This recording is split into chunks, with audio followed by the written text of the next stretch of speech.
এইটো কাৰ্যকালত 2 লাখ আমাৰ টাৰ্গেট আৰু এই 2 লাখৰ ভিতৰত যথেষ্ট সংখ্যক আচলতে প্ৰায় 50% নহলেও 40% নিযুক্তি শিক্ষা বিভাগতেই হ'ব।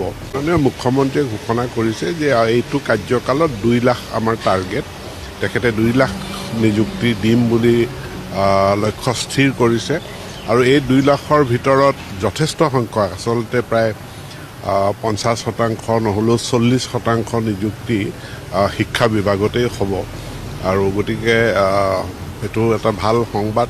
যিসকলে শিক্ষকতাৰ কাৰণে নিজকে প্ৰস্তুত কৰিছে, DLED, BEd পাছ কৰিছে, যিসকলে টেট পৰীক্ষাত দি উত্তীৰ্ণ হৈ আছে, তেওঁলোকৰ কাৰণে ভাল খবৰ। চাওক, একাডেমিক কেলেণ্ডাৰখন এনেকুৱাকৈ বনোৱা হয় যাতে ছাত্ৰ ছাত্ৰীয়ে সকলোখিনি কিতাপ সদায় নিবলগীয়া নহয়। কাৰণ গতিকে সেইমতে একাডেমিক কেলেণ্ডাৰখন নিৰ্মাণ কৰা হৈছে। কিতাপৰ সংখ্যাটো বাঢ়িছে কাৰণ NEPত, কিন্তু সকলো কিতাপ ছাত্ৰ ছাত্ৰীয়ে সদায় নিব নালাগে। তেওঁৰ সেইদিনাখনৰ যিকেইটা একাডেমিক কেলেণ্ডাৰ মতে বা লেচন প্লেন মতে যিকেইটা শ্ৰেণী আছে সেইকেইটা নিলেই হ'ল।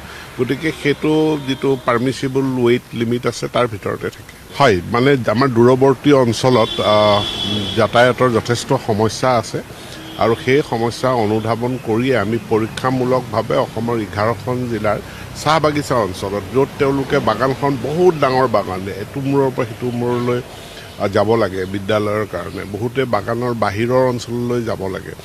গতিকে তাত আমি পৰীক্ষামূলকভাৱে এই যাতায়াতী ব্যৱস্থা কৰা, অৰ্থাৎ স্কুল বাছ নহয়, সৰু গাড়ী, আৰু এইটো পৰিচালনা কৰিব স্কুল মেনেজমেণ্ট কমিটিয়ে আৰু প্ৰায় 5.5 কোটি টকা এই বছৰ বাজেটত দিয়া হৈছে আৰু এইটো এটা ইনোভেটিভ পৰীক্ষামূলক আঁচনি। সকলো বিদ্যালয়তো কৰাৰ প্ৰয়োজন নাই, এইকাৰণেই প্ৰয়োজন নাই আমি মানে এটা ৰেডিয়াছ ঠিক কৰি দিছোঁ, ব্যাসাৰ্ধ, যিটো ব্যাসাৰ্ধৰ ভিতৰত বিদ্যালয়সমূহ অৱস্থিত। 5 কিলোমিটাৰ ব্যাসাৰ্ধৰ ভিতৰত এখন হাইস্কুল থাকিব লাগে, অৰ্থাৎ এভাৰেজ 2.5 কিলোমিটাৰ, খুব বেছি দূৰ হ'লে 2.5 কিলোমিটাৰ বা 3 কিলোমিটাৰ দূৰ হ'ব কোনো ছাত্ৰ ছাত্ৰীৰ কাৰণে।